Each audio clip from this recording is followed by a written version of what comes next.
घर में मछली लेकर आया तो पत्नी ने दरवाजा बंद करके जो किया किसी ने सोचा भी नहीं था।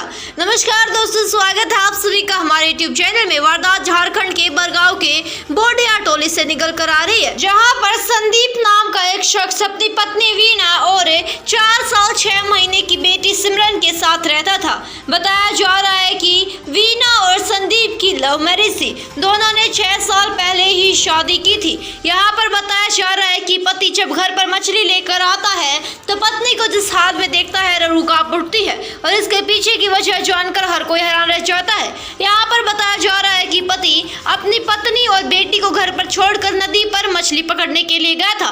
जब वो वापस आता है तो वो देखता है कि घर के नाले के पास पत्नी के कपड़े रखे हुए हैं, घर का दरवाजा और खिड़की बंद है और उसकी बेटी घर के बाहर ही खेल रही है। जैसा ही होता है, संदीप दरवाजे को खटखटाता है, आवाज देता है, लेकिन पत्नी दरवाजा नहीं खोलती है, जिसके बाद उसे शक हो जाता है और दरवाजा तोड़ा जाता है। जैसे ही दरवाजा तोड़ता है तो देखता है कि उसकी बीवी फंदे पर लटकी हुई है।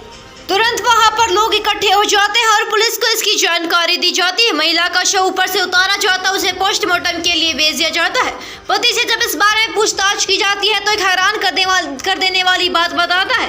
वो बताता है कि 6 साल पहले हमारी लव मैरिज हुई थी। उसने बताया कि 1.5 साल के बाद मेरी पत्नी मायके से वापस लौटी है। मेरी एक छोटी सी बेटी भी है और इसी वजह से मैं चाहता था कि अब वो हमारे साथ ही रहे, लेकिन पत्नी ने बार बार मायके दोबारा जाने की जिद लगा रखी थी। पिछले 2 दिन से वो बार बार एक ही बात रिपीट कर रही थी। जब मैंने उसे मना किया तो उसे इतना गुस्सा आ गया कि उसने इतना बड़ा कदम उठा लिया। दोस्तों, आपको क्या लगता है, क्या इतना बड़ा कदम सिर्फ घर ना जाने की वजह से उठाया होगा? इसके राय आप हमें कमेंट सेक्शन में जरूर दीजिए। पसंद आने पर वीडियो को लाइक और चैनल को सब्सक्राइब कर दीजिएगा। हम आपसे फिर मिलेंगे एक बार नई वारदात के साथ नए समय पर। तब तक अपने परिवार के साथ खुश रहें और सुरक्षित रहें।